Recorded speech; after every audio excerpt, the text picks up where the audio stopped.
muzizeeyo as soon as possible. Muzikwate muzizeeyo. Muzikwate muzizeeyo. Nandiyoza nti sawo yakati buli mbaka wa NUP. Yani badde yakubyedde emmeeza. Ombaka wa NUP mwandibadde mwekunze ddanga muli mu lujja lwa parliament n'omusimbi gwe babawadde nga mwebuuza sente mwatuwadde zaaki. Naye buli omu avaayo yeekuniza musimanya ate bino ate musimanyi musayininge ate musayininge oba temunaba kufuna ku ssente bino. Mwanga Kivumbi oyo katemba gwe mulimu temutusiriwaza. Owekitiibwa Mwanga Kivumbi temutusiriwaza. Nalabye mbu ne Joyce Baagala naye yataddeko omukono. Joyce Baagala aliko obukadde 10 ng'akimanyi bulungi nnyo nti gwe mukisa gwa oba ke kasente kasembye okufuna kangi mu parliament. Ng'akimanyi bulungi tagenda kudda mu parliament ya kasente ako tasobola kubayo kasubwa. Okusinja okuba nti ate baayo okusunzira nti naye akimanyi bulungi nnyo nti yayo kyayo kyadda. Abantu bamugwamudda bannamitiina bamugwamudda. Osube Joyce Baagala okuvaayo okuliko obukadde 10 obwo ng'abuleka ku ddiiro ki. Mpuuga aveeyo aleko obukadde 10 ng'akimanyi bulungi nti sawa yakati ali musobo tagenda kudda. Ng'akimanyi nti ke kasente kasembye okurisivinga akangi mu parliament. Oŋŋambe busimanyi n'empuga mbu naye ataddeko omukono ku ddiiro ki. Oŋŋambe nti ne Hiludamani Mazongoto. Hiludamani Mazongoto mbune Hiludamani Mazongoto yavudde n'ateekako omukono mbusimanye omukono musimu nti yafunye ku ssente. Mbune Abedi Bwannika naye yataddeko omukono teyafunye ku ssente. Mwanga Kivumbi sebo watatu ow'ekitiibwa Vice President Buganda Region. Essaawa yakati nga twolekera 2026 tetwagala bintu byakutuzanyira ku mutwe. Zaake nakulabye nga muvaayo nga mugamba musimanyi musayineyo ku lwapula oba oli wa NRM simanyi oba oli wa kibiina ki oba oli independent musayineyo ku lwapula nti munaba kufuna ku ssente. Baavuyire bakonfirming nga Museveni about ssente. Tewaliwo guya efulumya nti Museveni awadde abaka ssente ne liba nga si ttuufu. N'obukadde 40 Museveni byavaayo n'abawa mu 2022 byasooka bite buli mu n'avaayo ne yeegada nti tunaba kufuna ku ssente. Tunaba kufuna ku ssente. Okitegeera musimanyi gayitingana mu nkubo simanyi sente tebazibawangako Kagabo ina kujjako nakugamba kituufu sente bazituwa. Kyabalekawo abazifuna kyabalekawo abamu abali nga mugamba temafuna ssente. Kagabo bwe bwabanga yafuna ssente yazijjawa. Obwo bukadde 80 bwe bavaayo ne babawa.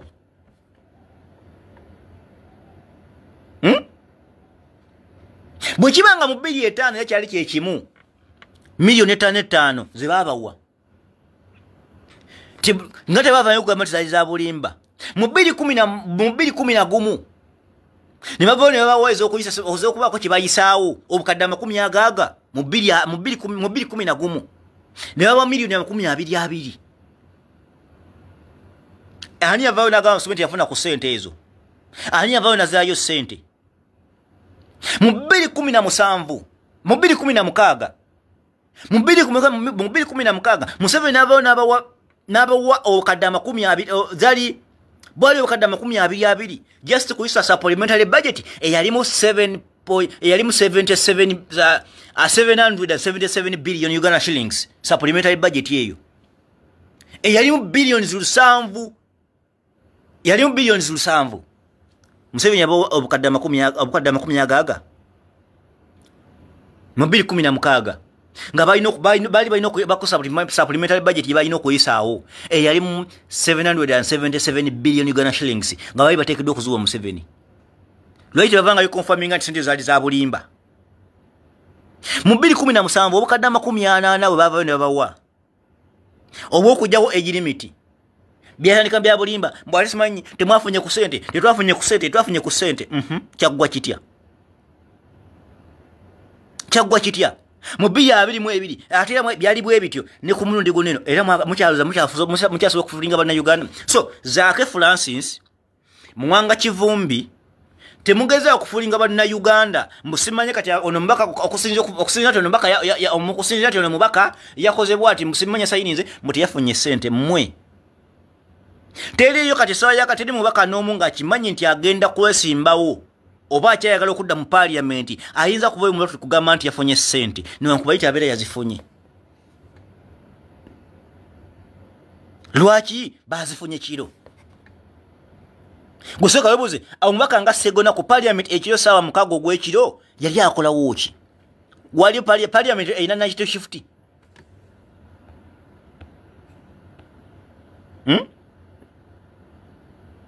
Parliament ina night shift.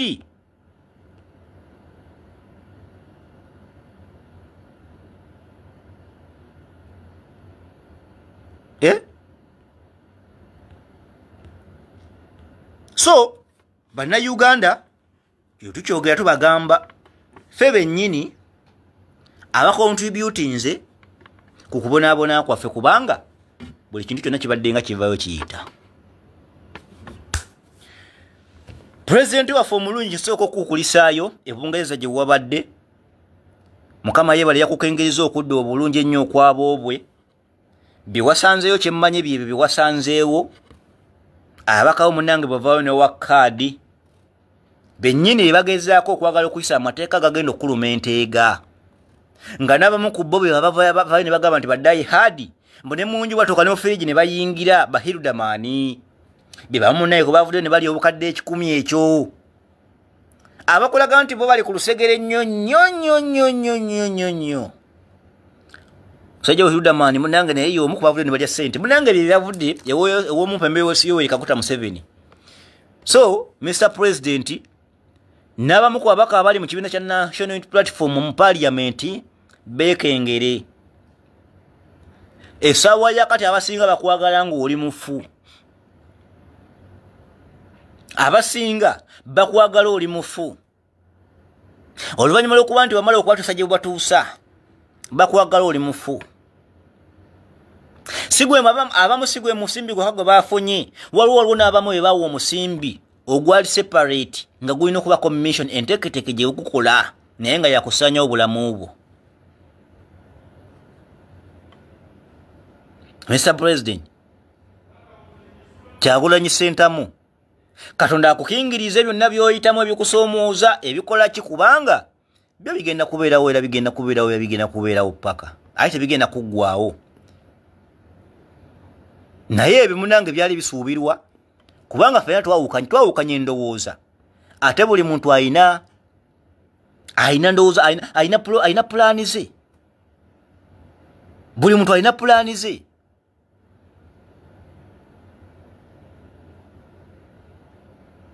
So tugenda mu protestive voting 2026 ekyo ekintu kye tulina okutandika okutambuza n'okwongeramu vibe. Protestive voting essaawa yakati muli Museveni bwawulya ekigambo protestive voting buli bwawulya ekigambo protestive voting Museveni ayiwa olutiko. Essaawa yakati Museveni buli bwawulya ekigambo protestive voting Museveni ayiwa olutiko kubanga akimanyi bulungi nnyo nti ekintu kya protestive voting kiyinza okuba ekiralamu. Museveni teriyo kalulu ke yali asenze kutya nga kalulu kano mwena mukimanyi bulungi. Obulu bubadde nga bujja bubeerawo naye at this time round Museveni yeesanze mu mbeera nga mu butuufu obukodyo bonna bwakoze bonna buweddeyo.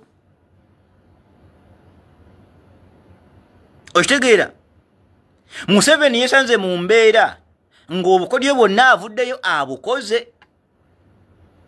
Afubye okulaba ng'ateekawo embeera n'okulaba nga Munnayuganda amuggyako eddembe ery'okulonda biganye. Okitegeera agenda mu kalulu kano nga talina kyo gisobola nga kyo kisookayoka gy'ayina yakubba kabbe.